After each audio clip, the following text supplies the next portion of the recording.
Hey, this evening we are playing a game of 357, just a simple system I've come up with, based partially on the in line of a ghost star where you assign different die to your abilities. The name of this adventure is Age of the Blue Wizard. Your lifelong friend, Fradder the Fine, has invited you to the White Griffon Tavern in a small village of White Lynn for dinner and drinks. He tells you that he has something important he wants to share with you, but you're about to call it a night after your visit and drinks and dinner when he looks up from his cup and he says, "Well, before you leave, would you be interested in finding out the secrets of the old blue wizard?" You almost drop your cup at the mention of the blue wizard. You've only heard legends that tell of this great wizard who battled the hags of the old sage swamps. He finally defeated them and banished them to the wilds of the forest, which became known as the Dread Hag Woods. Stories say the famous wizard, though left his most powerful tomes hid in an old mountain village on past the Dread Hag Woods up in the Mad Grace Mountains. But the hags got wind of this and they attacked the village and raided it in hopes of finding these magic books to restore their powers, but they were unsuccessful. And to this day, the famous tomes and maybe powerful tomes of the old blue wizard are still lost.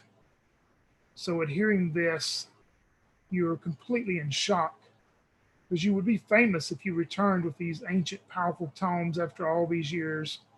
But of course, finding them or trying to find them, you may become targets too if anyone else finds out about your destination.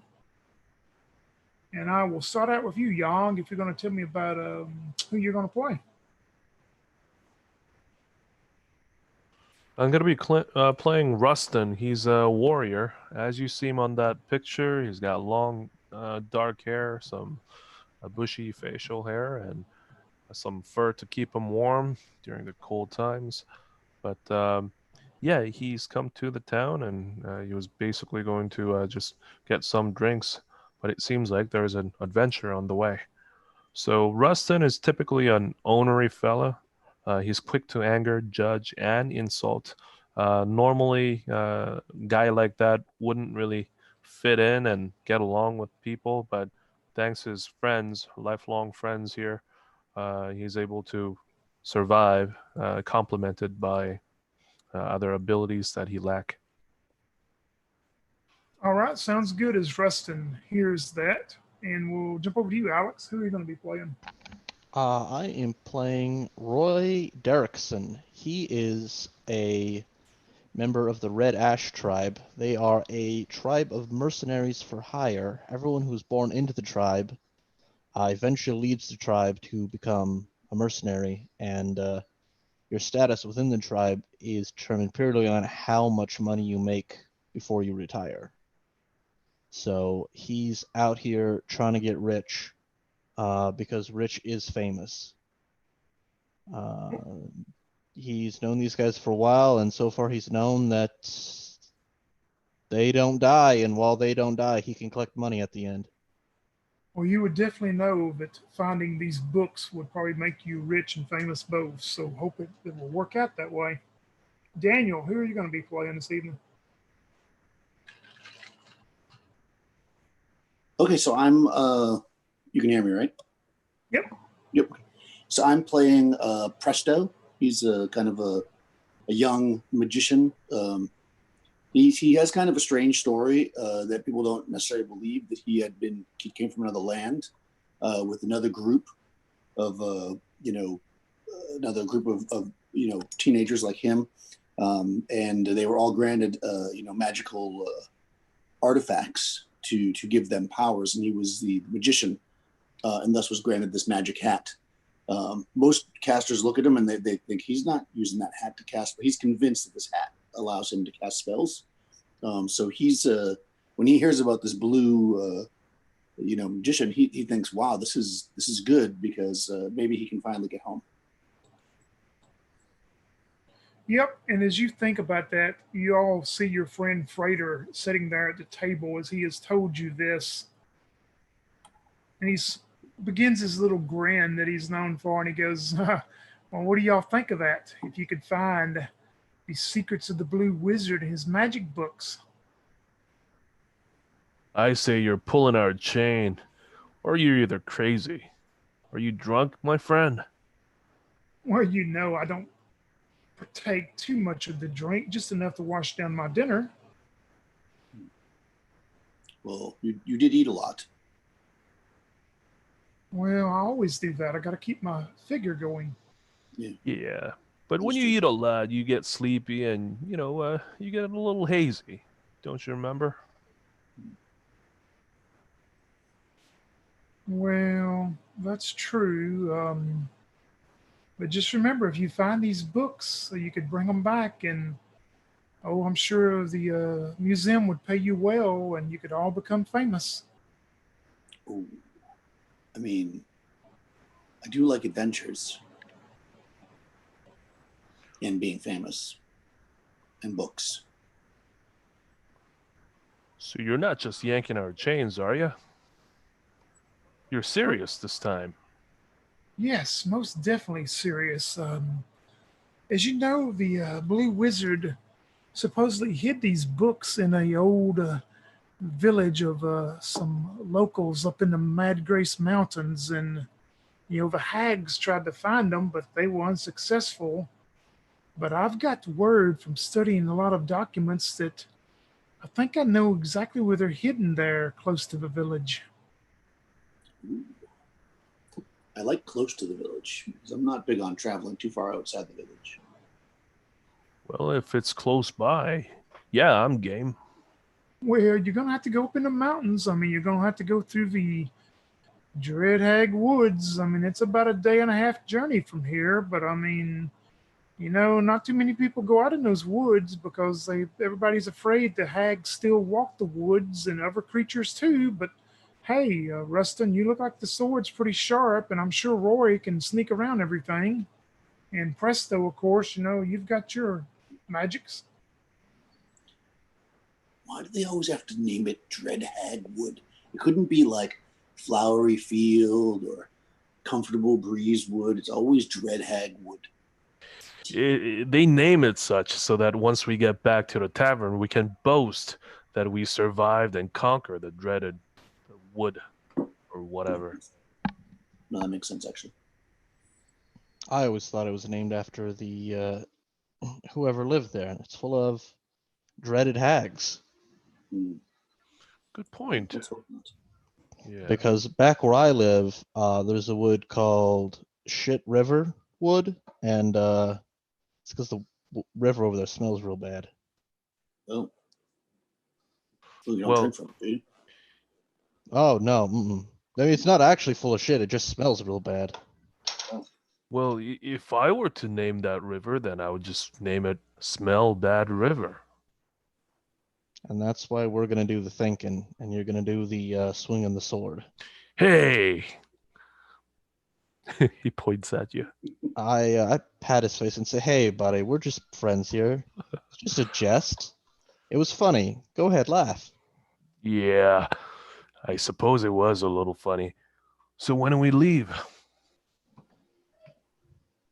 You all would know there that you're in the village of Whiteland, and that you're going to have to cross over into the woods itself. That it's about a day and a half travel through the Dread Hag Woods to get to the edge of the Mad Grace Mountains where this old abandoned village is. And on the map there, if you see kind of the wizard's hat in the village, that's where it's reportedly at, somewhere up in that area there. And it's about, like I say, about a day and a half journey. The woods are very thick. As long as you don't get lost, you should be there in about a day and a half, you would hope. Oh, okay. Yeah, we don't want to go near White Sand Hill or Red Sand Hill. Nope. I mean, you could Well, go around. that way and go actually through the hills, the Red Sand Hills, but that's going to be a long, long route to get that way. The No, most I think direct we, route would be leave Whiteland and go straight through the Dread Hag. yeah, that makes sense. Rustin points at a random spot in the map and he says, "We're here, right?" Oh, no. No, buddy, no. We're way over here. His mouth opens and he's looking at you and go, "Huh? Okay, I Well, think I got it." it's nighttime now, right? So we should probably go in the morning because I'm thinking that dread hags are probably out at night.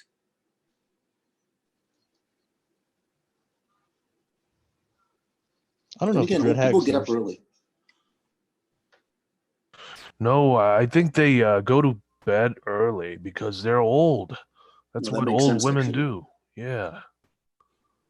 Yeah, yeah. See, I'm not that stupid. No, you might be right. Actually, this actually makes sense. Yeah. Thank you, Presto. Yeah, this is probably why people get killed by them because they always go, during the day thinking that they won't be there. But in fact, old people they get up early and they stay up during the day. So we get to sneak up on them during the night. I think so.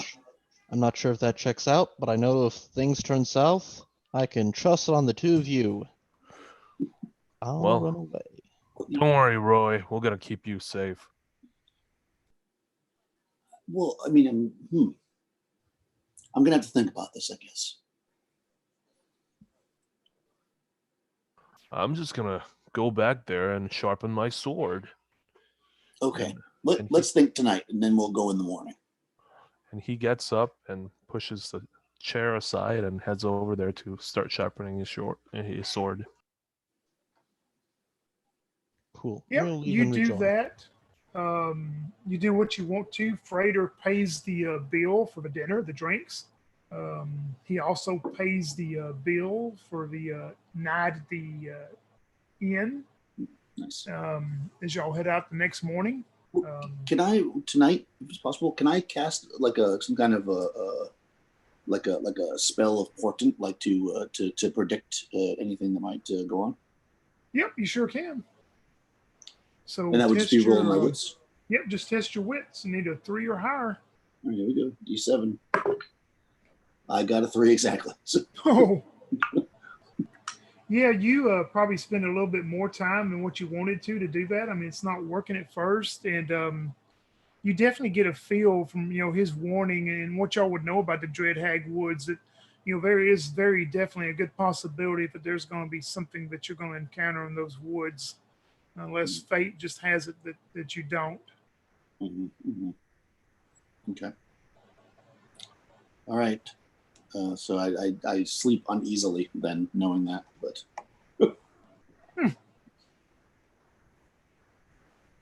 what about Roy or Rustin? Any special things you want to do that night besides what you're doing as you head out the next morning? I'm gonna try to not pay for a room by sleeping with somebody else, somebody that I don't know. Well, you could actually do that if you wanted to. It's a small village, but I mean, there's quite a few travelers going here on the road out to the Windgrace Sea. But Oh, I mean, I'm not picky. You can be a villager. That's fine. Yep, you can definitely find somebody so you can save that little bit extra coin that Freighter gave you for a room too. Yeah, Rustin tries to do the same, but with the appeal of D3, I don't think he's going to succeed. So he walks up to a rather comely woman and he says, "Hey, how about we spend a night together?" He smiles and a couple of his teeth are missing. Yep, roll your appeal die then. 1D3. I got 2. She looks at you first until you open your mouth and she says, "I go for guys that have a full set of teeth, sorry." He rolls his eyes and, dejected, returns to the room alone. Yep, you sharpen your sword by yourself that night. Oh, there you go. Y'all start out the next morning. You go across, part of the grasslands there until you get to the edge of the woods. And as soon as you do, and you start entering the woods, I mean, hardly anybody goes in here. It's so overgrown and just the stories and legends of everything that are in here. Everybody make a wits test. That's my good one. 5. 1. 3. All right. Roy, you and Presto, y'all both just, I mean, you get that uneasy feeling. I mean, your skin is kind of crawling and the hair is standing up on your neck. And, you know, it's definitely not going to be the most enjoyable trip that you're fixing to make out through here and hopefully find this old village up in the mountains. Rustin's going like, "Hey, I think it's gonna be a great day." Yeah, you know what? You think that? Why don't you take the lead? I got a kink in my my leg here. I'm gonna be slowing us down if I'm in the front. Yeah, Rustin begins to whistle. He's like, Whoa, whoa, whoa, whoa, whoa! No whistling. "Oh, You'll anger the birds. They don't like whistling. hey, my whistling is great. Birds love them. They Oh, but flock to me."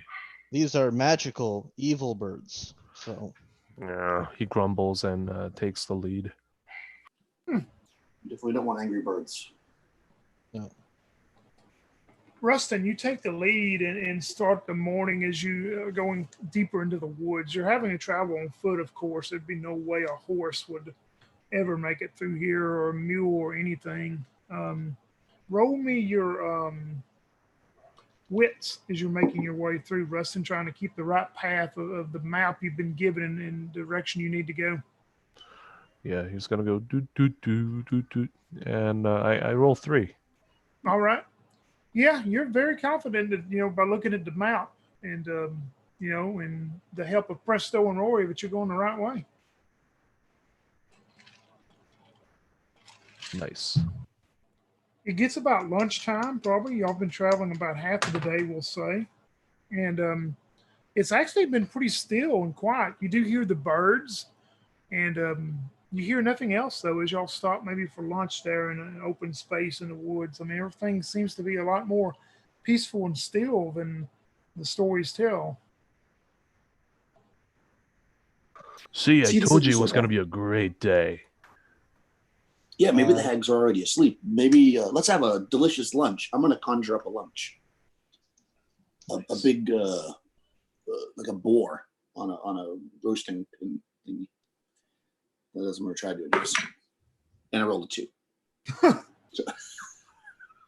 You try for a boar, but it turns out to be probably a chicken. A squirrel. Huh. Hey, that stuff's still got some fur on it. I make a big show of it, then I reach into my hat and I pull out this thing like with the big flourish, and it's a squirrel on the end of a stick. Hey, Well, it's nutritious. He starts to grumble, and he grabs a little piece and bites into it. well, fortunately for me, that nice lady I met, Jasmine, packed me a lunch, so I'm gonna eat that. Oh, that's pretty good, actually. Man, Ru- Rustin looks at him with, great envy. Yeah, Roy, make a peel roll for me to see how good your lunch is. We'll see exactly how good it was packed. Okay. 5. Yeah, y'all are all envious of the food that he's bringing out of this lunch kit. oh, Hey, Presto, how come you can't pull those things out of your hat? I thought you're a pretty good magician. well, magic is fickle. Yeah, I'd say that's just a lame excuse, my friend. See, magic is fickle, but so are women, and yet this is a very good lunch. Well, Hey, throw me a freaking bone over here. Let me have a piece. You can have some of these grapes, I guess. Well, it's better than nothing. And he spits out some fur. Yep, y'all finish your lunch. You pack up. You continue that afternoon. Rustin, you still trying to lead the way? He's kind of lost.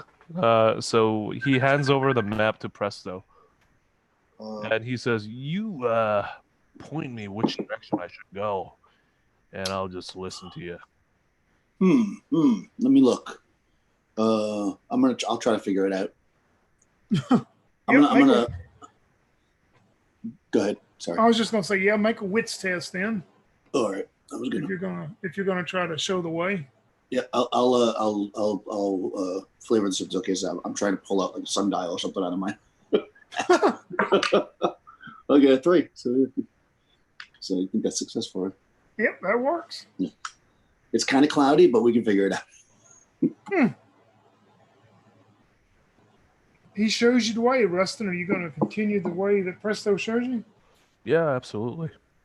All right. Y'all travel the rest of the afternoon. And, of course, it keeps getting darker and, darker in these dread woods.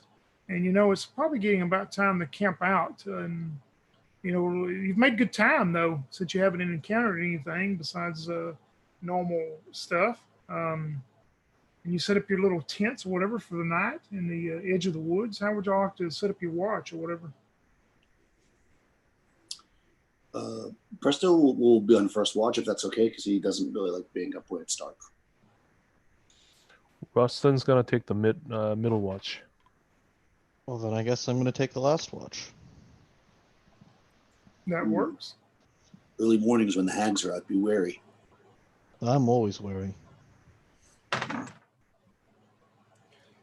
Presto, you begin your watch, and it's getting darker. I mean, you're first in this dark area of the woods, and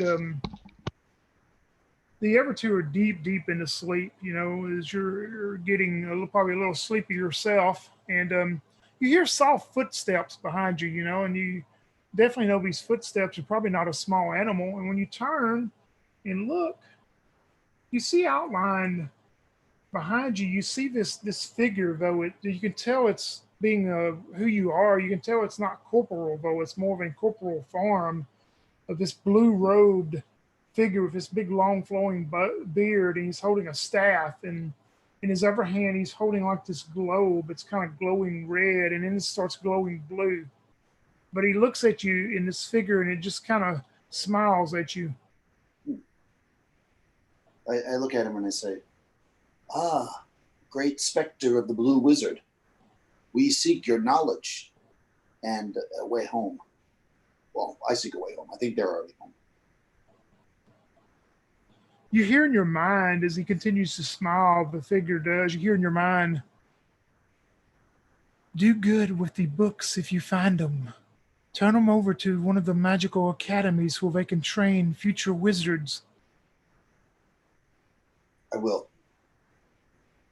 I will do that. Thank you. And he lets out another smile, and you just see the figure kind of turn into a mist and go up into the trees and disperse all amongst the trees. Man, And nothing else happens, Presto, as you finish your shift and you wake up Rustin. You hear Rustin snoring loudly. He's going, Busted. What's going on, Presto? All right, it's time for your shift. I Oh, met the Blue Wizard. yeah, that's fine. Oh boy!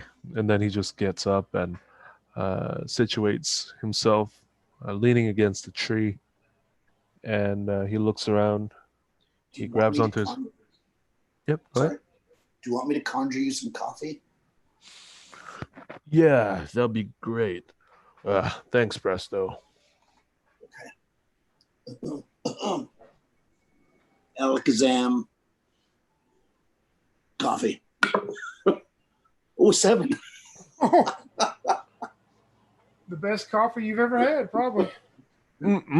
Presto, this is some gourmet shit. I love this thing. You've done well. I Yeah, had to make up for the squirrel earlier, so have a good watch. thanks. And then he takes a sip and goes, good stuff. You see Presto go off into the land of dreams, Rustin, as you're there. And You get woke up by this coffee. It's some of the best coffee you've ever had. Um, you listen to the noises and stuff during the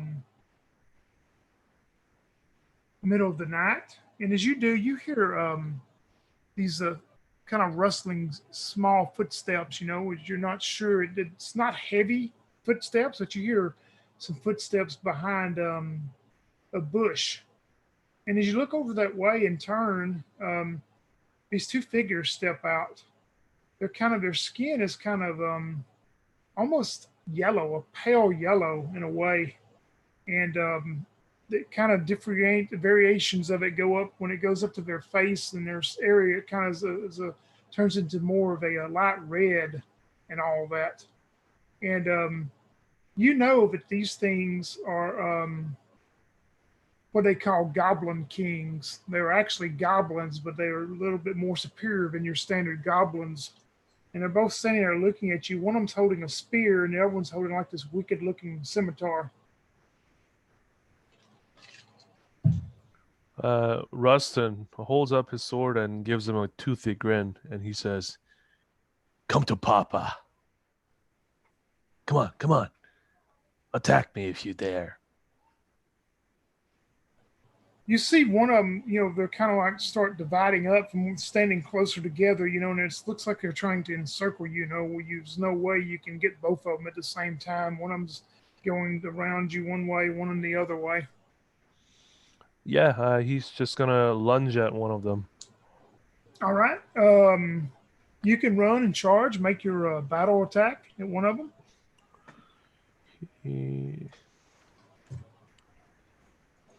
1d7. Oh man, I rolled 1. Ooh. You're a little bit more scared of these things than what you think, I guess. The one you run at, he is going to, we'll say you run the one with the spear. As he dodges and kind of parlays you off, he is going to strike at you, and he's going to miss with the spear. As that does, let's see, both Rory, you and Presto both make wits check to see if you're loaded by the sounds. Oh yeah, absolutely. Let's make a wits check. Ooh, 6. 3. Yep, you wake up probably first, Presto, we'll say, and Rory, you'll wake up the next round, we're going to call it. But you wake up, Presto, and you start getting your eyes, and you see the two figures, and you see, of course, Rustin attacking one of them. The one with the sword is going to run towards you, Presto, though, seeing that you've woken up. He's going to miss. Wow. Jeez. He runs towards you with his sword and misses. So what would you like to do to him? Okay, so we're in the woods, right? So what I want to do is one of the branches above us, I'm going to try to magic it down to like swing down and grab his feet and pull him up in the air and hang him upside down by his feet. All right. I got a 4. Yeah, you're able. You can describe how you do that, and when he does, he drops his sword. Yeah, so I kind of, I'm waking up and he runs at me with the sword, and I kind of stagger back and I just look up and I say, "Tree, help me!" Or I say it in a more magical way, and then the tree reaches down and grabs him by the feet, and then he lifts up in the air almost like he stepped in one of those like a loop traps. Goes up in the air. Yep, he is suspended in the air. We'll go back to you, Rustin, as the Goblin King is on top of you. You can go first. Okay. He's gonna try to kick him in the groin to stun him for the duration. There we go. Ugh, with the 2, it probably wouldn't gosh. work. Y'all both are just standing off towards one another. Well, he's going to try to spear you then. And that one's going to hit. Let's see. He spears into you. Oh, no. You'll take 7 damage. Ugh, 0 hit points. He collapses to the ground. Yeah, you just see him press those. He just spears into Rustin, and drives that spear into him and just almost lifts him off the ground a few inches and just tosses him on the ground. And he turns to look over towards you now. Rory, you are waking up and seeing all this going on. And you see a Rustin go flying across at the spear point. Oh, well, I'm gonna roll to my feet and grab that dropped scimitar and then I'm gonna just throw it at the guy with a spear. Yep, you can do that. So make a battle check. It's not a good tactic, but here we go. Yeah, that's a 2. Yep, he goes flying by him. Presto, you see Roy trying to save the day, but it just doesn't seem to work as you see Rustin laid out, stretched out on the ground.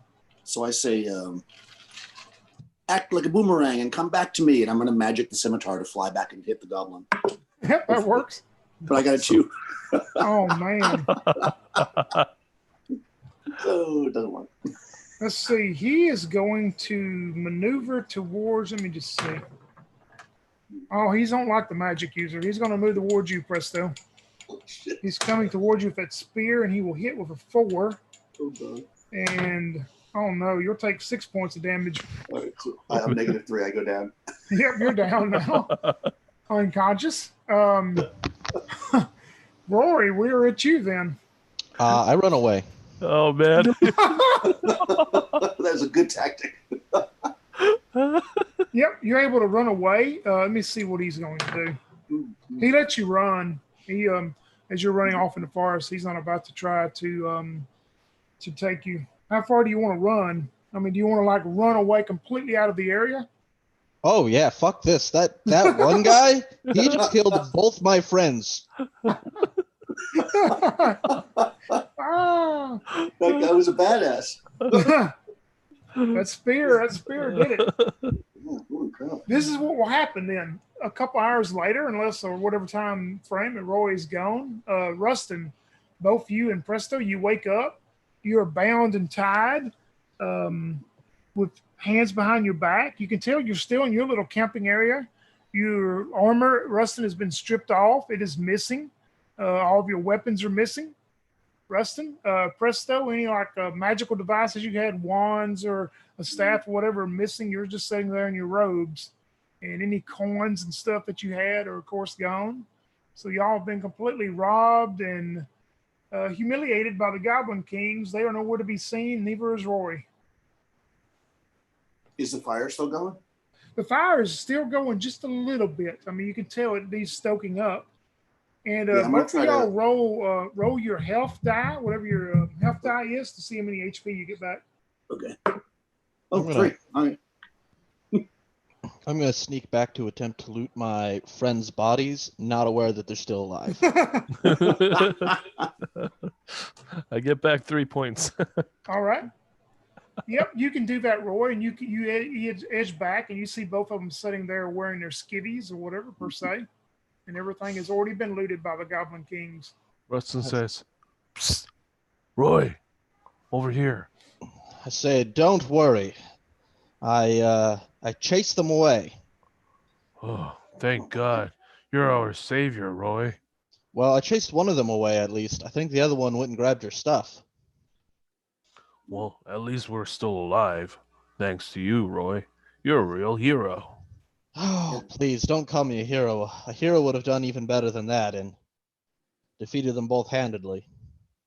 Well, Right. that one was a tough warrior. Oh, I would like to rub my chest, but my hands are bound. Could you get me down from here? Oh, I'll rub your chest for you. No, I wouldn't like that. Just get me down from where I am. I mean, you rub my chest? All right. Does it feel better? Yes, it does. All right. Let me get you unbound first, then Presto, since I'm right next to you now. Yes, I appreciate it. And all right, Rustin, let me unbind you.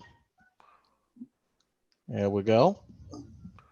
So they have my hat, which Yep, they took your hat is- and everything. is the source of my power. And I think we need to get it back, guys, because they could do a lot of damage with that hat. Well, I gotta find some weapons and some clothes on. Remember the time that I Dang. said the spell wrong and all those rhinoceros came running out and trampled the old people? Oh, that'll be bad. Yeah. That was great. I mean, terrible. Yeah, I will. You can imagine if somebody wanted to do something bad with the hat. Well, don't worry. I'll try and track them down. We'll get your hat back. I gotta get my sword back, but before that, I gotta find a sharp stick. Well, here, you can have my sword. Thanks. What kind of sword is this? Well, it's not very long, so I guess it's a short sword. Well, it'll have to do. Trust me, it's brand new, never been used. It's got a pointy bit. Should do the job. That's good. And he picks up a rock so that he can probably throw it at his enemies also. This ought to do it well. Here, Presto, you want a dagger? Yeah, I'll take a dagger. All right. You've got my sword, you've got my dagger. I guess you guys are going to have to do the fighting, though, because I'm unarmed now. Let me track away. Track, here I go. Smart. I'm going to go track them down. All right, you're going to attempt to track the pass of the Goblin Kings instead of continuing on to the village? Yeah, sure. Yeah, because it's daylight by now. I mean, the sun is starting to rise up enough that you can all maneuver out. All right, make me a wits check to see if you can find the Goblin's trails. 5 out of 5.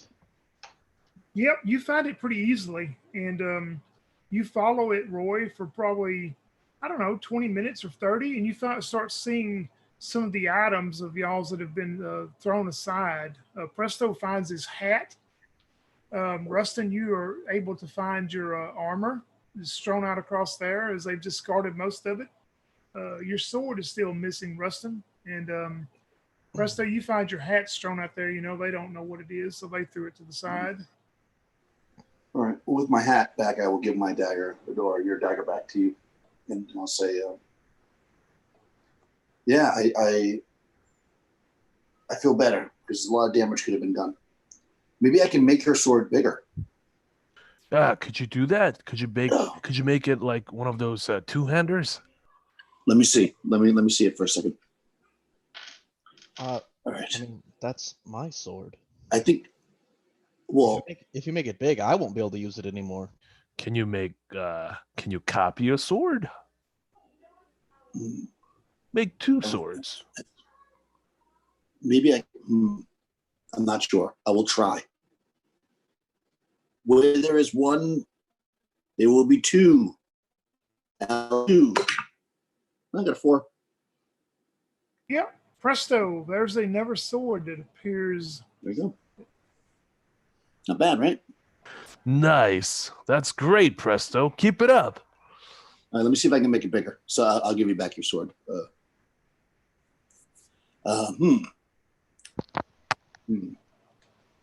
From short and fat to long and straight. Make this sword from short to great. Oh, 6. Yep, Rustin, you have a beautiful, nice, great sword now. Oh, behold, it's a magical sword created by magic. Right, right, Presto? Yeah. Usually they last for a while. What do you mean? They fade away after a little while? Well, I mean, you know, if magicians could just make stuff that was permanent, then the whole world would be just full of stuff. Oh no, They last. Come from somewhere. You don't mean to say it would be dangerous if it lasts more than 4 hours, do you? No, it should be fine. I think 4 hours is probably, you just have to speak with somebody if it lasts longer than that. I gotcha. Well, this works. And he looks visibly happy. All right. I mean, do you still want to go try and get your sword back? I mean, because if we get the jump on them, I'm sure you'll have it handily. Yeah, don't worry about it. You know, I don't have to have a big sword all the time, only when I need it. I mean, they did take our other stuff too. I had an extra pair of socks. Then I had that like wipe that I used to clean my glasses. Well, Roy, can you track them or not? We can track absolutely. them. They're right over there. Oh, yeah? Mm-hmm. Well, might as well just go and get our stuff then. All right. All right, Roy, you're going to continue to try to follow the trail? Yeah. All right, make another wits. Another wits. That is a 4. Yeah, you follow the trail. Maybe a few more discarded pieces of clothing you find that belong to the other two. Oh. You follow it for a while, and you start hearing a roar. You're probably a little bit ahead of the other two. You start hearing a chitter and chatter and noise of talking, and you can definitely tell it's a goblin language that's coming up ahead of you there. I move back a little bit. I say, all right, I found them. They're over there. They're chit-chatting. They're having a nice little meal. I'm going to climb up in that tree and try and shoot them while you guys, be theatrical. Well, maybe if you could see him from the tree, I can get up there as well, and I could maybe like throw down like a lightning bolt or something. Done that in a long time. That seems like a pretty smart idea. All right, come over here. This is the tree I want to climb. All right, I'm gonna need a boost for sure. Are you gonna combat Rory kind of first and look to observe? You say? Yeah, I'm Yeah, gonna climb up the tree to see if I can get my eyes on them, see what they're doing. Yep, you do that. They do not notice you, but this is what you see. You see the two goblin kings sitting there, and they're kind of setting a little campfire they've got going. And you see something else that is sitting there amongst them, and they seem to be trying to chitter and chatter and talk to it. You see a form of a small, you would think maybe a kind of like a large dog, but a very big warhound size. And when you look at it, you think, no, it can't be. Then you look again, and you can tell it's in the form of a small red dragon. Oh, jeez. Don't worry. Just shoot it with lightning, and it'll be great. I'm gonna go hide in this other tree though. So Yeah, I don't know if we should be messing with dragons. I mean, I can get another pair of socks, and he's got a big sword. It's still big. Yeah, I think I'm gonna name the sword the Dragon Slayer. What do you guys think? I say you should test out its name. Because if you guys manage to kill that dragon, maybe there'll be treasure. Okay, so I'm gonna do this then. Instead of throwing a lightning bolt, they're by a fire. You said, right? Yeah, they're like a little campfire they got going. All right, so I'm going to get up in the tree, if I can do that stealthily as much as possible. I'll tell them all this first to make sure everybody's ready. And I'm going to actually cause a spell to make the fire shed out a smoke that will put them to sleep, hopefully. Oh, you broke up again, Daniel. I heard you something about smoke, and then you broke up. Yeah, I'm gonna try to do like a smoke. Have this fire start to smoke, and then that smoke will be like a sleeping gas. Yep, you can try to do that. Yeah, so that I tell them that's what I'm going to do. So, and hopefully it will be discreet enough that we won't get killed. So, yeah, no coffee for you. You'll take a nap. 4. Yep, you see that. I'm going to make saves for them. You see one of the Goblin Kings just tumble over and falls asleep. The other one's kind of shaking his head like he's in a daze. Oh, wow. The little red dog dragon size thing nods over and falls asleep. But you see one of the goblins just shaking off, and he's looking around and sees his companion, and their new companion, and he's just chitter chattering like, what's wrong with them? So there's one goblin that's still awake. All right, I'm going to shoot him with my bow. All right. From Make hiding. a battle. Is there any kind of advantageous thing from shooting from hiding? You know what? I'll tell you what way we'll do it. We'll just do advantage, kind of advantage, disadvantage. So roll 2 battle dies, and take the better one. There we go. Okay, I got a 3. Yep. You strike into him, so roll the damage for it, which will be a D5, Scandal. Oh, and I rolled a 5. What do you strike this other goblin to put him to sleep forever, too, it looks like? Yeah, I've just got this little bow, and I've got these nasty looking arrows, and I shoot one, and I'm aiming for his chest, but I miss and instead hit him right in the throat. But I pretend like that's what I was trying to do all along, and I go, yeah, right there. Can't call out for anybody now. Yeah, that's a lousy shot. That's what I'll tell you. Lousy shot. Just dang lucky. I don't know. The throat shot is pretty good. Yeah. Yeah, well. You I don't was think? hoping that I was going to slay that dragon. Well, But, it's sleeping. You can just go over and kill it, I suppose.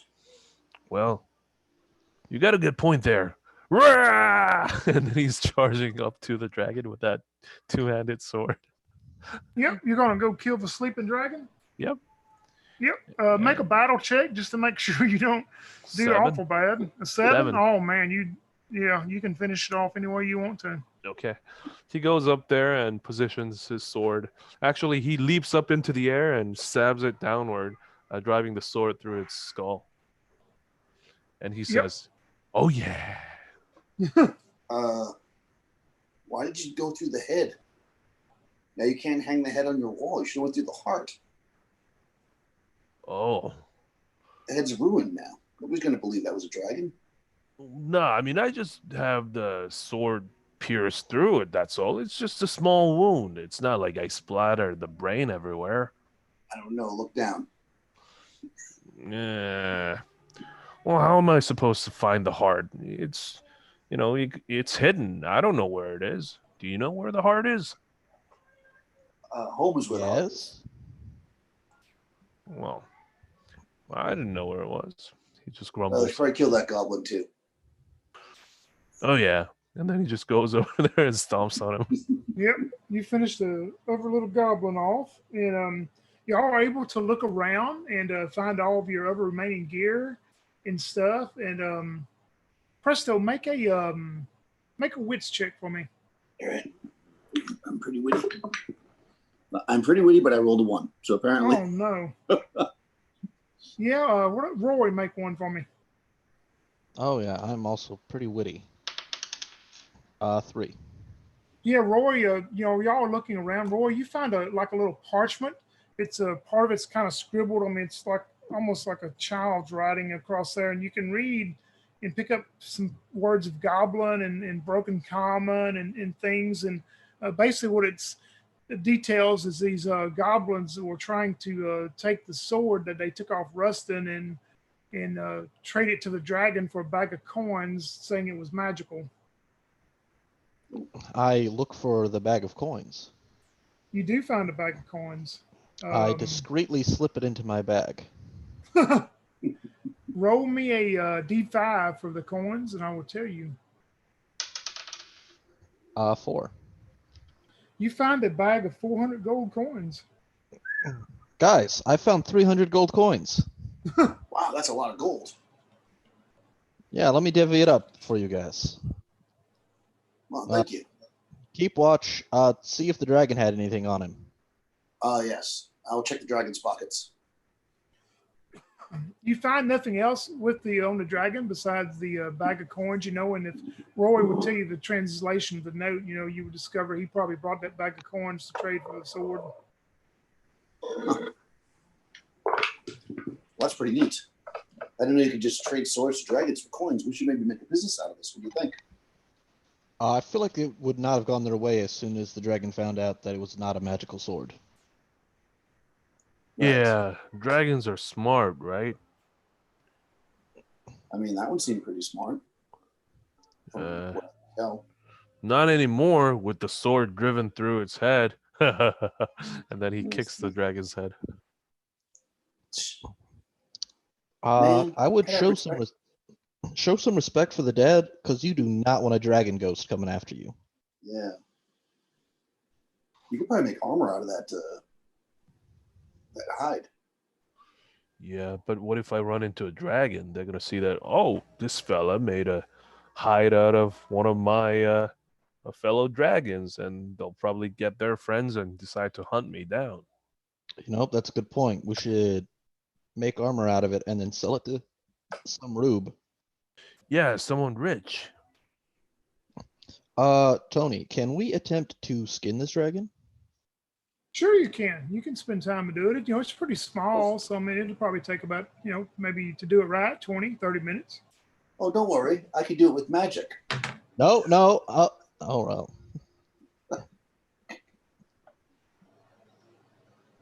Are you sure? I'm saying no after you do it. Oh, okay. Dragon skin, come free to get us out of here, because I don't want to wait here. I can't always run. Oh, a 5.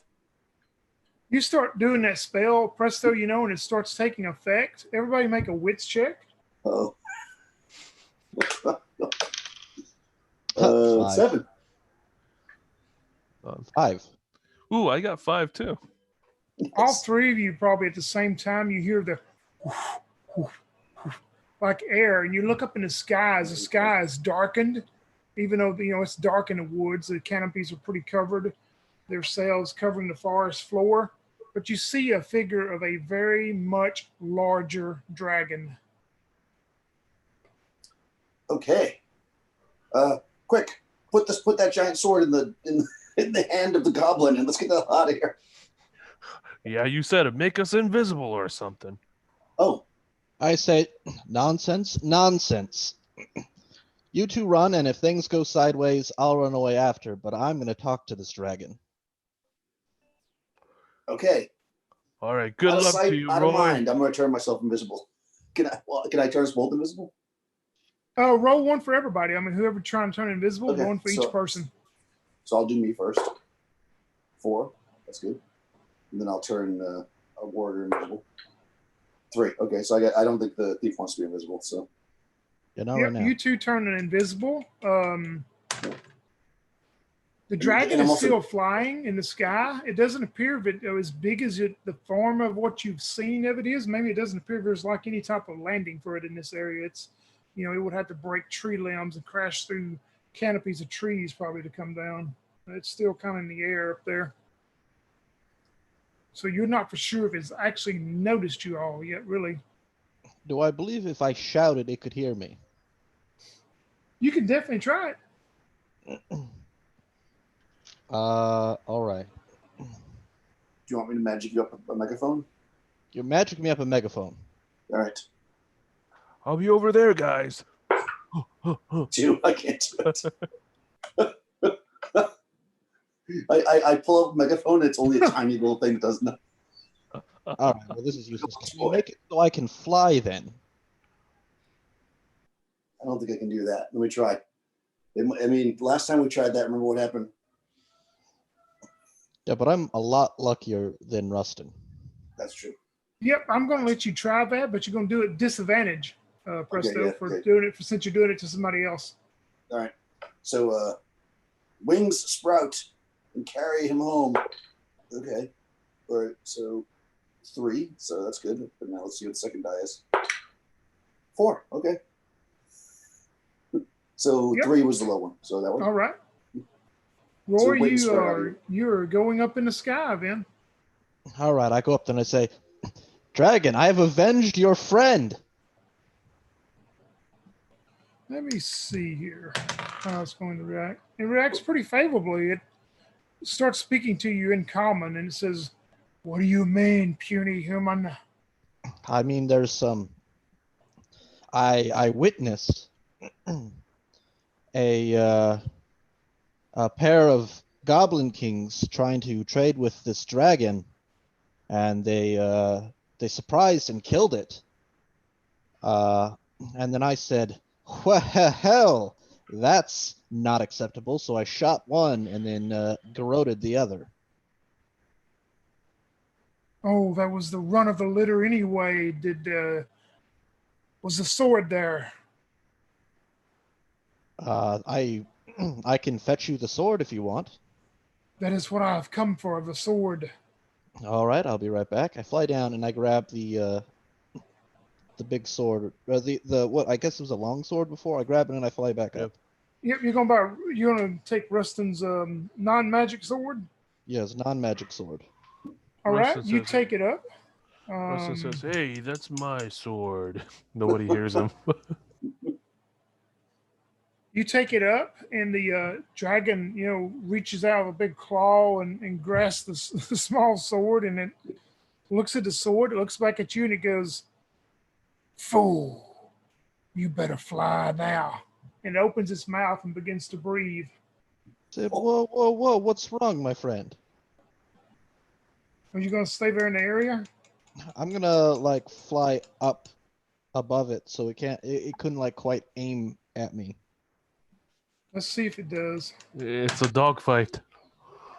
Oh my gosh. It rolled a 1. Nice. It is going to miss. That just flames just sprout across the sky as you're moving, Roy, and you are able to miss it somehow. All right, I'm gonna try and land on its neck. All right. Make just a battle check to see how close you get to where you want to be. Oh, not a battle check. Can't I be witty? Nope. Oh, but it works out in the end because I got a 3. All right. You're able to get kind of in the neck area there where you're, and it's trying to throw you off, of course. What else do you want to do? I say, listen, I don't know if there's something wrong with the sword, but it's not my sword. There's no need to be mad at me. I was just trying to let you know that I found the people who killed your, I assume, friend, brother. I mean, you look like you're about the same age, right? You're so young and pretty. It is probably the best way to describe it with this role is it is completely pissed off. It does not say anything to you, and it's trying to throw you off. Let's see if it is successful in trying to throw you Man. off. And it rolled another 1. Wow. It's trying to throw and toss you off of it. And we hear him go, "Yeehaw!" Man, I'm trying to talk him down.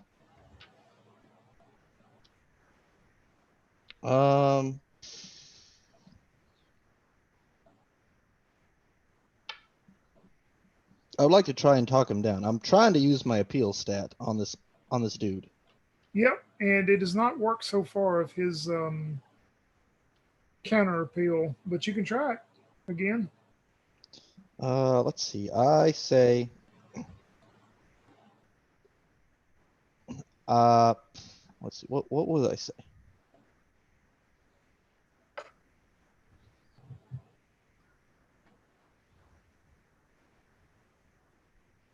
I say if there's something wrong with the sword, I can help you find the people responsible. But it's, I am just happened upon this innocent dragon being butchered. There's no need to be coarse with me. It stops shaking and moving with you, and it turns its head the best it can to look at you, and it goes, "I'll let you live, puny human, if you go and you find the real sword, the sword of blue flame up in the mountains." I say absolutely. I'll look it up. Is it something you're looking to buy then? Did you not find a bag of coins down there that the other dragon had? Is that what that third goblin ran away with? Oh, sorry, man. I couldn't get all 3 of them. I mean, I'm only one guy. You meet me back here in 3 days' time. You fly up again. Have the sword. I will bring you coin. All right. And thanks for being, amicable here. Good luck with your endeavors, and I'll do my best to find you the sword. And you see about the time you're about ready to dismount to fly back down, it dumps you yourself, and but you're able to fly back down, of course. And it takes off. It's gone. All right, I land and I say, presto. Presto. Yes, sir. Oh, you're behind me. Jesus Christ, boy. Whew. The dragon's looking for a sword called the Sword of the Blue Flame, and he's willing to pay some money for it. However, It sounds like a fucking dope ass sword. I bet we could get more money for it somewhere else. Well, I mean, do you think that maybe it's with the blue wizard stuff? Because blue and blue. I mean, on the one hand, maybe because I don't know who else out here would have such a powerful thing, but also just because they're the same color doesn't mean they're the same guy. Well, a lot of times wizards like to take, a color and make it their thing. And they don't really like when other wizards use that color. So, it's the way we are. Oh, I see. Yeah.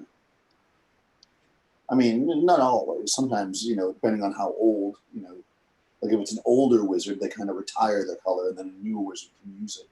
And this wizard is pretty old, so it could be.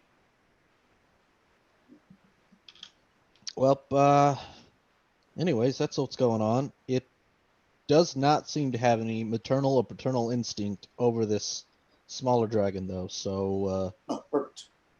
did you skin it successfully? How do we take this skin with us?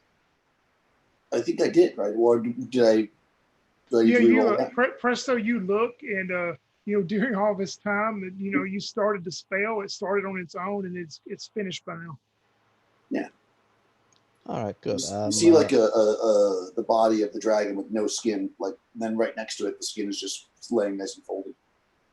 Oh, god damn! I need to learn this magic shit. Yeah, it's the hat. I'm telling you. I mean, you got to know how to use the hat, of course, takes practice. Right. Yeah. I'm hoping to find maybe magical gloves. Oh, that'd be useful. Grabbing stuff and hold on to stuff and lifting stuff. Yeah. Anyways, thanks, kid. Let's roll this thing up. I'll just how big is this skin? It's roughly like a very large hound size. I mean, like a very large dog. So all rolled up, I could probably barely. Yeah, fit you could roll it up, and probably secure it and tie it to a backpack or something like that. Fantastic. Excellent. I guess we should not be invisible anymore. Do I have to roll to be uninvisible, or can I just? No, you can cancel it whenever you want to. Yeah. So I become uninvisible, and I say, or I become visible, I guess. And I say, yeah, where's that map? Let's get to because I told the blue wizard. Oh, I don't think I told you because all that stuff ruckus happened. The blue wizard came to me. And he said to make sure that we take the books and bring them to some college of learning so people could learn from the books. So that's going to be good for us. Oh yeah, absolutely. I mean, if that's who wants to buy it, sure. Yeah, they get tons of money. Oh, all kinds. They overcharge their students for magic. It's true.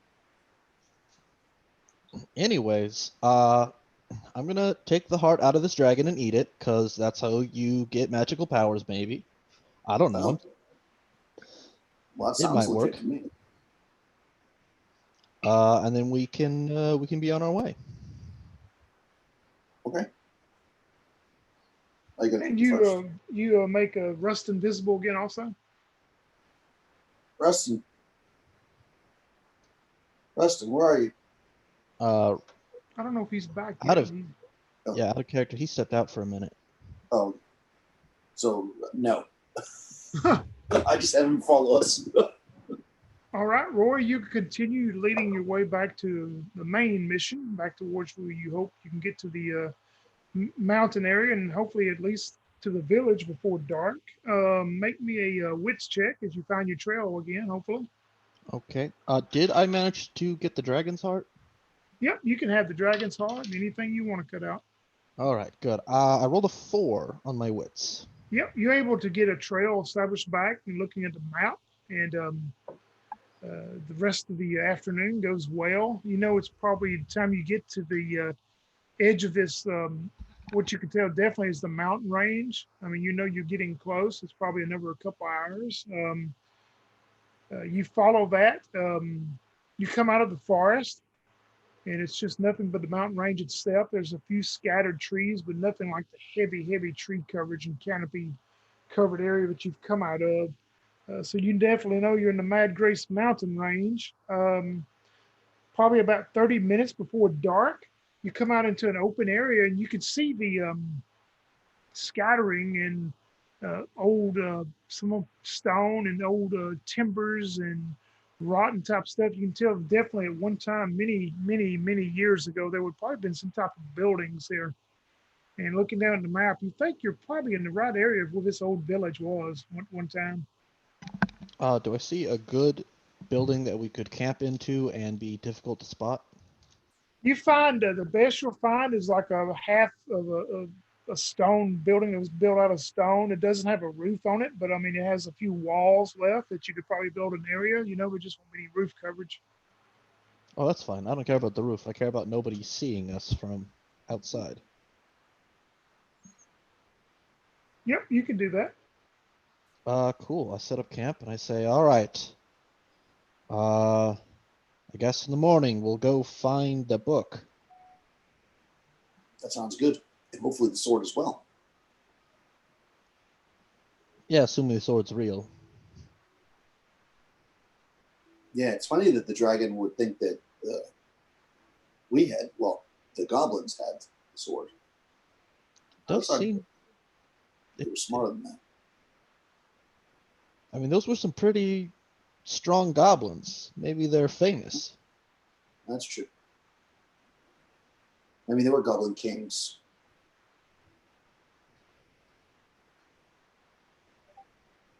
All right. I'm going to, I guess we're just going to rest, right? We'll explore in the morning. I don't think we should be walking around at night. Yep, and as you set up camp and rest, you can recover back to full HP, after you drink and eat and start watch. We'll see. Lucky presto. As you start your watch out, you hear like a noise, maybe some rocks shuffling of something off a mountain or, rolling down a little bit. Make me a wits check.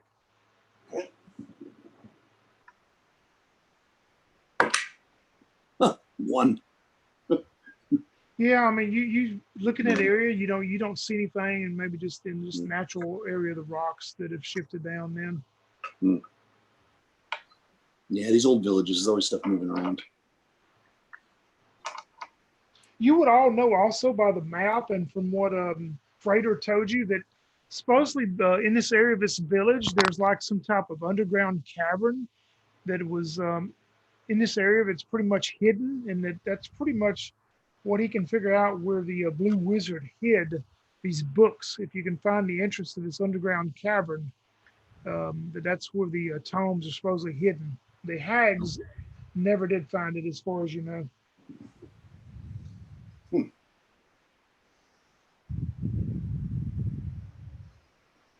That's interesting. And watches continue then through the night. Nothing else happens. You wake up to the next morning. Roy, I believe you're last on watch, right? I am last on watch.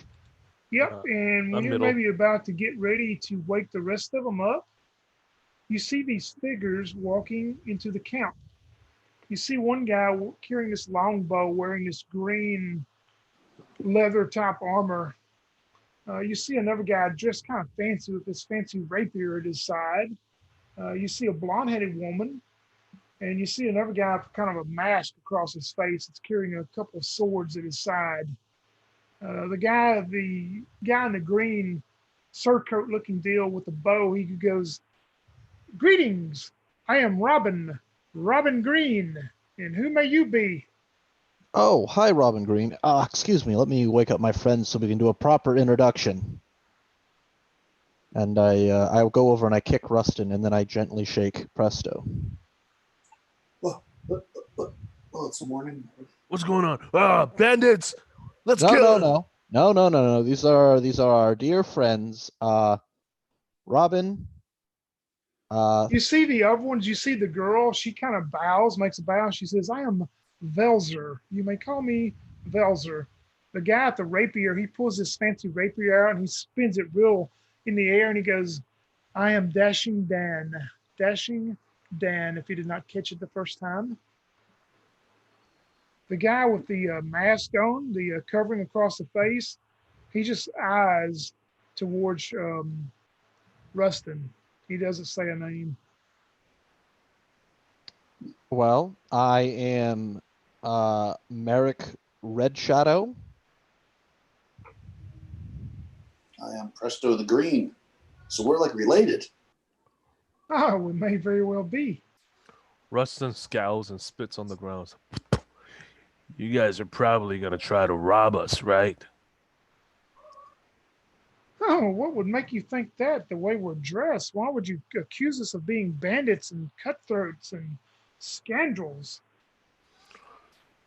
Because they're everywhere.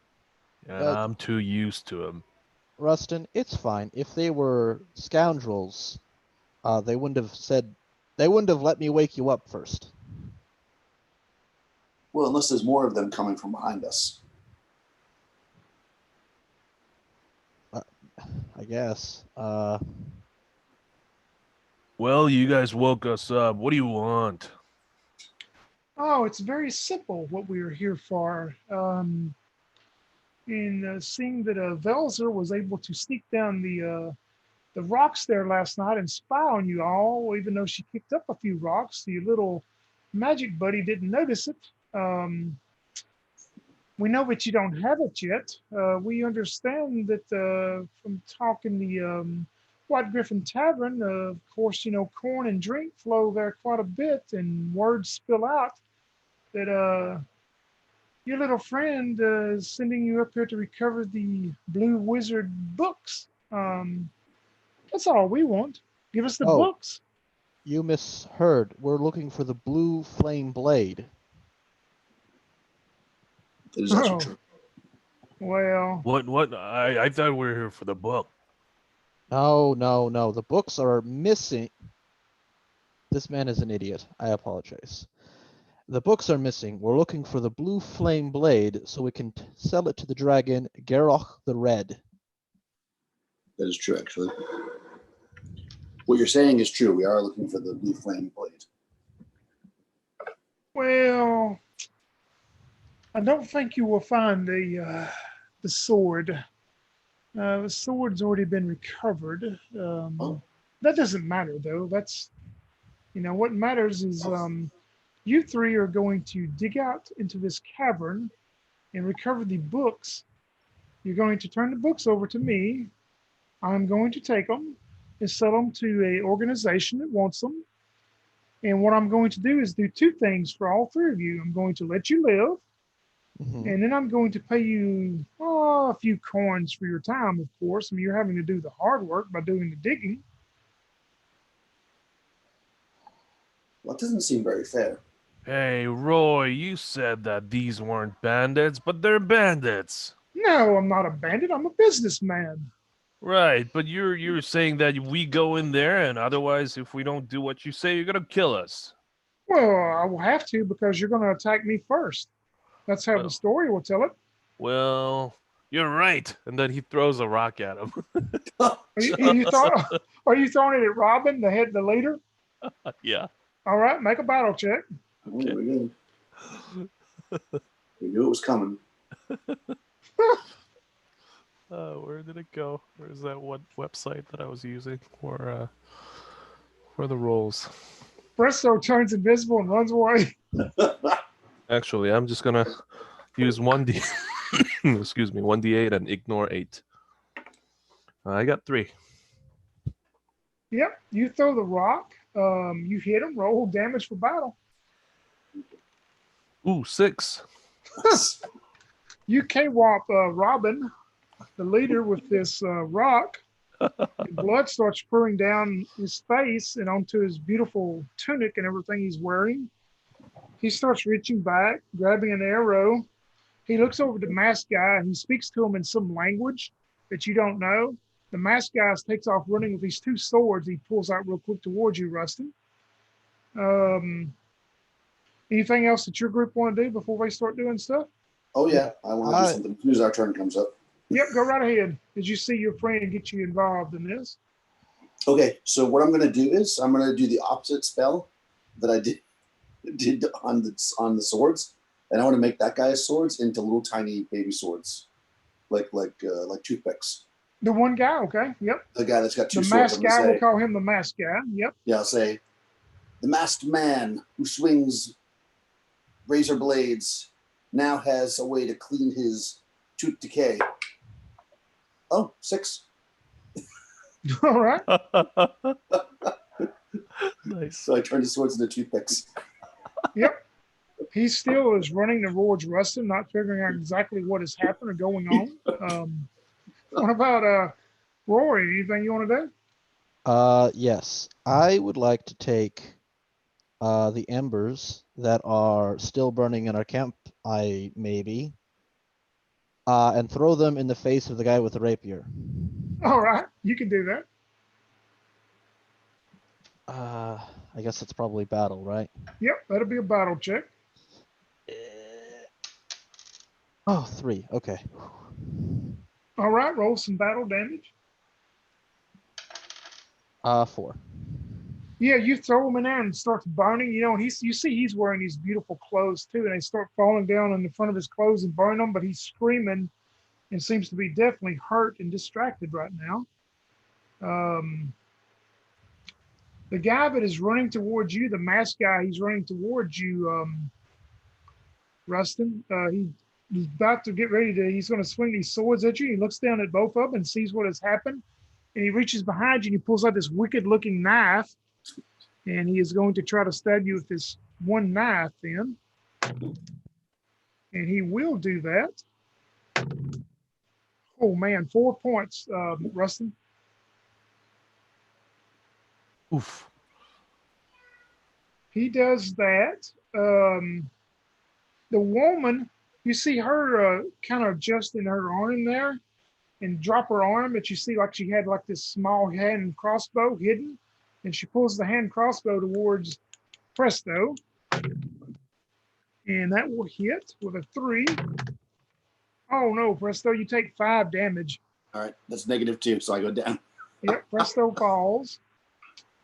Write me a note here. Presto is down.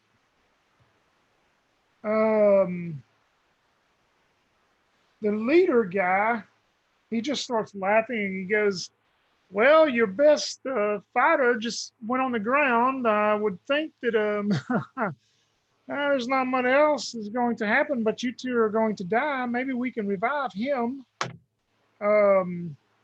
He's making like an appeal check. So both Roy, you, and Rustin make a save. It will be a battle save. I'm sorry, a wit save. 4. All right. I got 5. Yeah, his little speech has no effect on you two then. The guy that is burning, he's going to spend his time. He's trying to get these embers and coals and fire and stuff off of him. That's all he's going to do right now. So it is back to you, Rustin and Roy. How far away is the screen guy? The bowman, he's the furthest away. He's probably 40 feet. Okay. So what Rustin's gonna do? He's going to wrestle the guy. You know, he's gonna get the arm and then use that arm to have him stab himself. He's gonna, Yeah, you know, sounds good. yeah, he's gonna jujitsu this guy and have him stab himself. There we go.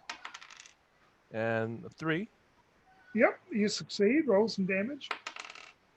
Ooh, 1. Yeah, you stab him, but maybe not quite as good as you wanted to, of course. But you do stab him.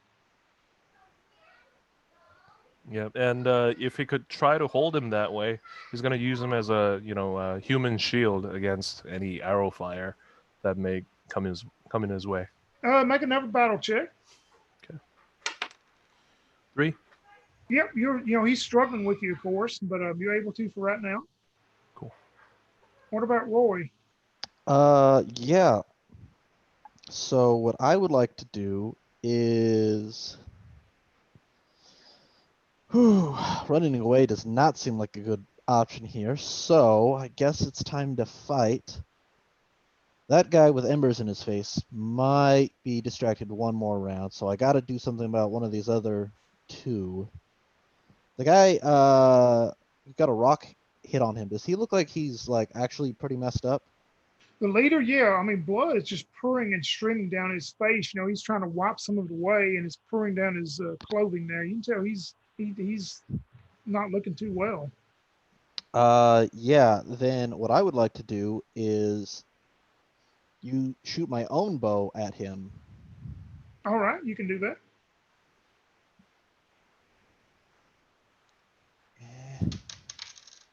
Oh, I rolled a 4. I gotta reroll. I rolled another 4. All that to roll a 2. Yeah, so I don't hit him. Yep, the arrow goes flying by him then. We were And then I'm back gonna to say, you better be careful. Grignar the Dragon Slayer will be back any minute now. let me see if that has any effect. Nope, he just laughs I at you. I pat the dragon skin on my back. Yep, he just laughs at you. The masked guy that is struggling with Rustin is going to try to escape. And he will do it with a 3. He breaks loose from you, Rustin, and that's pretty how much he can do right now. The leader is just laughing and cackling for right now. The other guy's trying to get all the embers and stuff off of him. The scandal woman, she takes her other hand away from her sleeve and has another hidden hand crossbow, and she's going to shoot this one at our scandal Roy. And she will hit with a 5, Roy. And she will do 2 points of damage, though. Oof. The Robin guy just, your blood, he's trying to wipe the blood away. He just goes, you could drop all of your weapons, do what I say and live, and I'll give you some money for what you're going to do. And, if you bow the knee, you may even become part of our famous group, the Hoods.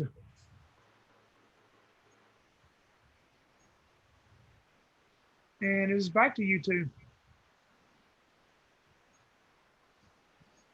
I know what I'm gonna do. So I drop my bow on the ground and I walk over with my hands up and I say, well, you should have said that in the first place. And I kneel before him so that I can grab the knife out of my boot and I'm gonna try and stab him and stab up into his chest. Perfect. And I'm hoping I can deceive him well enough that my shitty battle die will have advantage. Yep, I will definitely give you advantage on that. Fantastic. Reroll. Yeah, okay. I got a 3. I did get a 3. Yep, and how much damage? Oh shit, gotta roll my damage. 4. You take your dagger and do that. He's kind of smirking, smiling, thinking you're going to come over to his side, and you catch him definitely off guard. And you drive the dagger up into him there through the spot of that leather-looking armor that he's wearing. And he just starts gurgling, and all this blood comes out and it spills on you out of his mouth. And he looks down and he goes, "You ruined my best clothing," as he falls over and appears to be dead.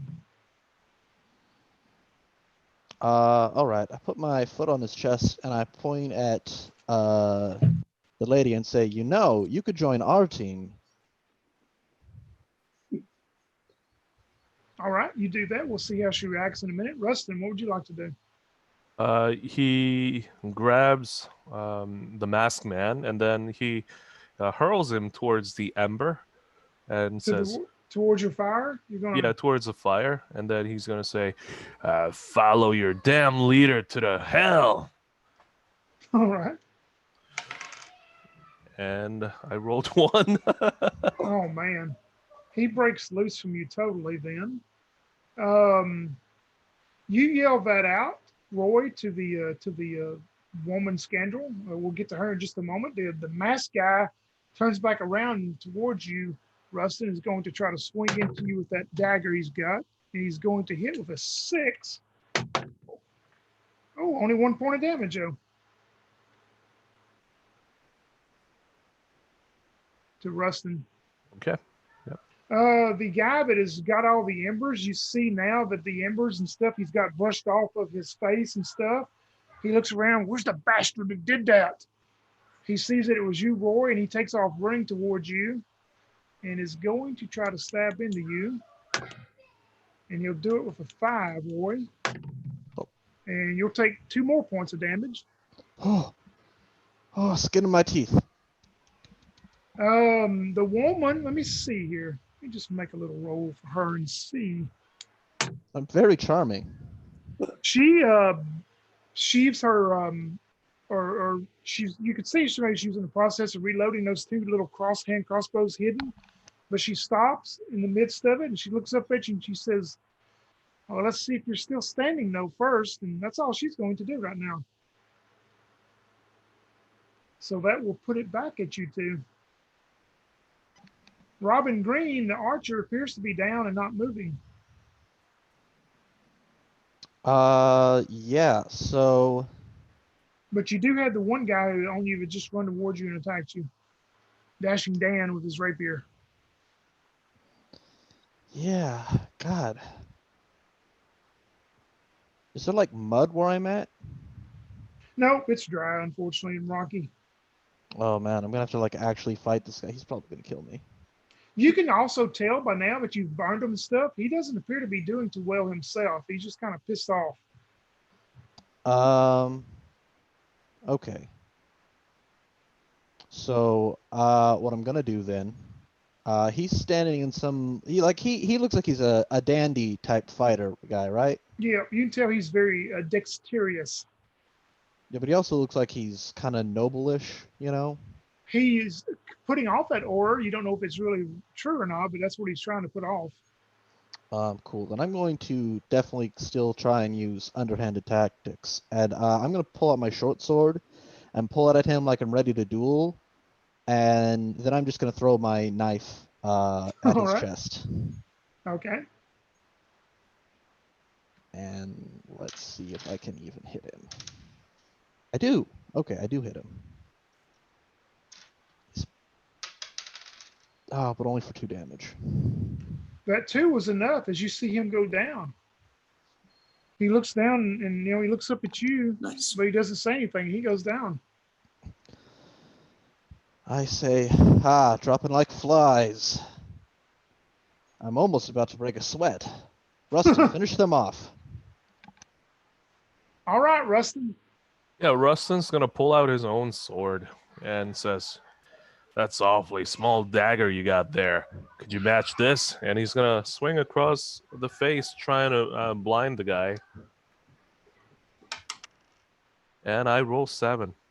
Yep, you hit him, so roll some damage. And I do 4 points. Oh man, you hurt him very bad, but he is still standing, and you've cut him open and all that, and we go back to them. The lady is just standing there. She's kind of crossed her arms now. The hand crossbows are covered back up under her tunic and stuff. Did it have any effect at all? I mean, my intention was not to kill the guy, but to blind the guy. No, it didn't blind him, but you did Okay. cut him open pretty good. Gotcha. She's just standing there kind of watching all this. She's not going to do anything. The masked guy still has his mask on, but you've cut into him. He's going to try to take you out. He's not stopping. And he will have a 3, Rustin. And oh no, 6 damage. Oof. Yeah, I'm at -4. Rustin falls. After that happens, as you're standing there, Roy maybe preparing to see what's going to happen next. The woman, she kind of snaps her fingers. The masked guy turns and looks at her real quick. She starts speaking to him in some language that you don't understand. He sheaves his knife back behind his back, and she looks at you and she goes, "What was your proposal again?" I was proposing that I figured my man would have that man dead already, but I suppose the 2 of you can also join us. We really we're looking for the blue blade, but if you want to find these books, We are dragon slayers, you know. I can see that. You I could see us making a partnership here, you know, potentially even long term if things go well. Well, there's probably something you need to know as our fearless leader, Robin, and she looks over at his body on the ground. You know, he did have a very good contact at one of the museums of wizards and all that would have paid a very well penny. Unfortunately, he's dead now, not to make contact. I can try my best to make contact and we can get the best price for it because you do know what your friend Fradder was going to do with the book, right? Oh, he wasn't getting the book. Trust me, that was going straight to the museum. We also had a contact. Well, I'm glad you did because if you take it back to Fradder, he has a little, you know how all these wizards are. She looks over at Presto's body. They all think that they all want power and redeem themselves, and they want to be greater than the ones of legend. So he was going to use that book to learn these spells and become greater than the blue wizard in the legends and start his own new age of, I don't know, freighter. I guess he would be red. I don't know. I'm just, thinking out loud here. But anyway, if you're willing to cut us in a little bit for some of the coin, we can definitely help you find the book. I've got some herbs here. I think will probably wake your friends back up. But I mean, you better decide quick because it looks like there's still blood running out of them. Oh, yes, that sounds great. I'm glad I don't have to fight you because I would not want to have to put steel in that pretty face. All right. You see her first go to the masked guy and give him some herbs and starts rubbing on all of his wounds. And then she goes over to Presto and Rustin. Y'all both start waking back up groggily. You can roll your health die to see how much HP you get back.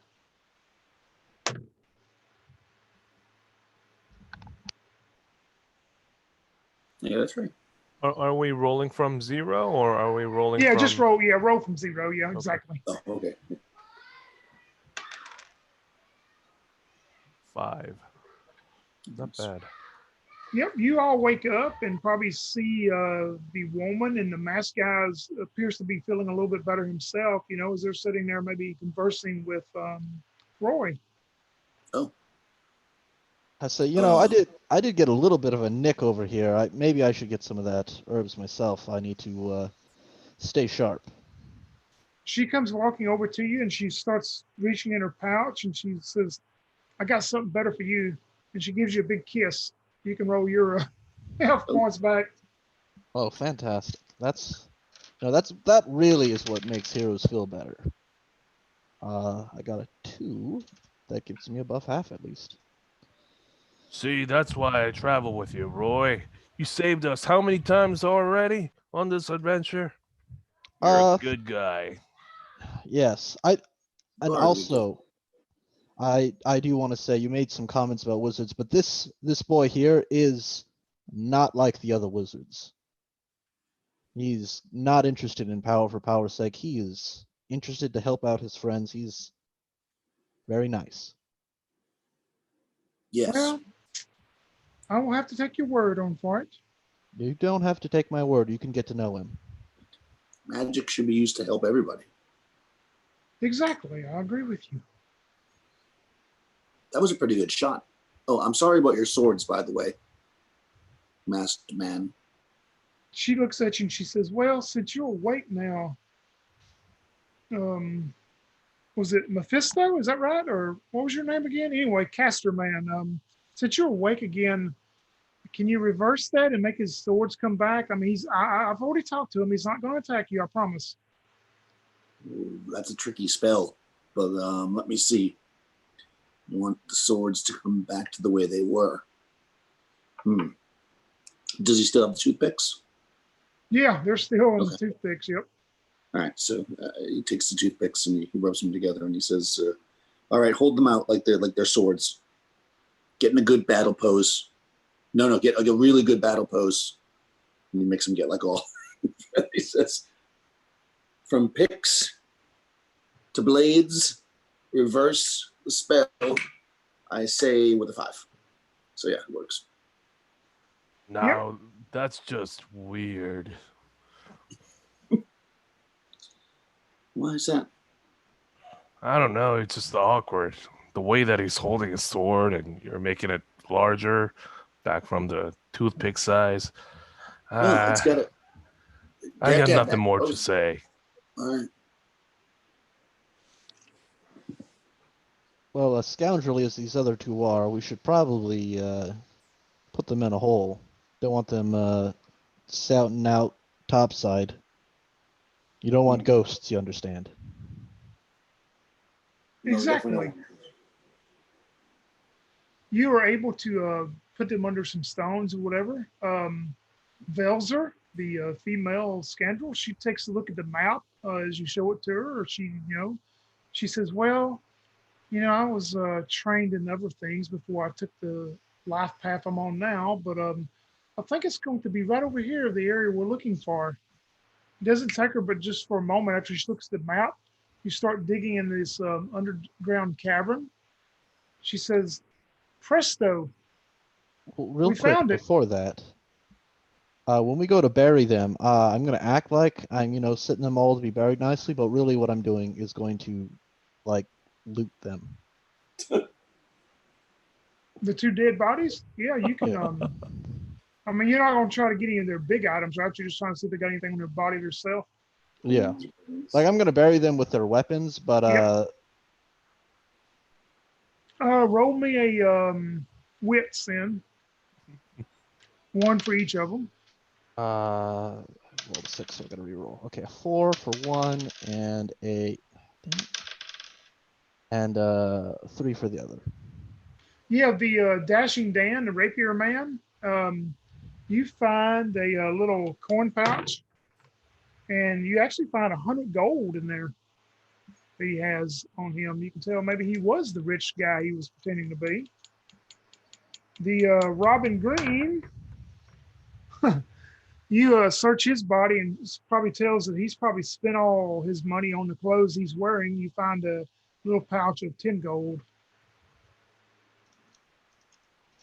Yeah, I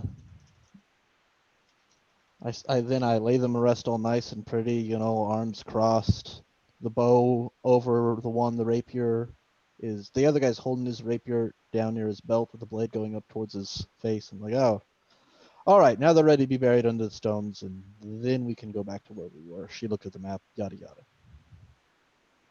You do all that. You dig down into this cavern. You search for a little while, and you find a wooden chest that is bound, and but it's not locked. It's just bound and closed. You open it up, and they are securely wrapped up. And Presto would tell it's probably some kind of magical wrappings. You find all these books. Presto, tell me how the story is going to end after you find, hopefully, the books of the Blue Wizard. So Presto sees the books and he's very excited because he wants to make sure that they get to a museum or a college or something. And he's hoping that through further research that he'll be able to find his way home to some kind of a portal. So he, conjures up some kind of pack animal, maybe that can get through the woods. And they load the books up and off they go, avoiding the dragon. Who is probably looking for them. Huh. That's how it is, Presto. Rustin, how's it going to end after that point? Rustin's all ornery because he was beaten by that guy in the mask. He's like grumbling. And he just, goes along and grudgingly returns the books. And continues to be Rustin. Rustin is Rustin. And what about Roy? Let's hear the great ending of Roy and his newfound friends and finding the books. Yeah, so Roy actually manages to, during one of his watch, get a read on some of the books. He makes some notes for himself before they deliver the books over, and then he's going to try and learn a little bit of magic. And it does not work great, and he never learns magic, and in fact, he accidentally curses himself. But he does end up getting pretty rich and retires. All right. Now I will tell you how the story is going to end. Velzer falls in love with Roy and follows him everywhere he goes from now on. The masked man is able to finally communicate enough with Rustin and becomes the henchman for Rustin and follows Rustin around, and they both trade the secrets of the blade. He never unmasked himself, though, during that time. We go back to the White Griffon Tavern, a few nights later when y'all are supposed to meet your friend Fradder, and you never show up. The he waits and figures that maybe something happened, that probably the dread hags got you. So he leaves. He comes back the next night, and he's sitting there over there and talking to a guy that's wearing this hood around his self, and you can't see his face. And he goes, "Look, they probably got killed out there in the mountains. I'm telling you. I mean, they're not the types. They believe every word I said. They're not the types that are going to run away with those books. I mean, they're just not going to do it. I'm telling you. I know them too well. I've known them forever, and they would do what they said they were going to do." And the hooded guy, he's pulls the hood around him even closer, and he goes, "Oh, excuse me, I smoked too much of the pipe before I got here." And Fradder says, "Look, Gankoff the Grey, you're not going to be the famous wizard that you wanted to be." That ends the adventure known as the Age of the Blue Wizard. I'd like to thank Alex, Daniel, and Jan for trying out the 357.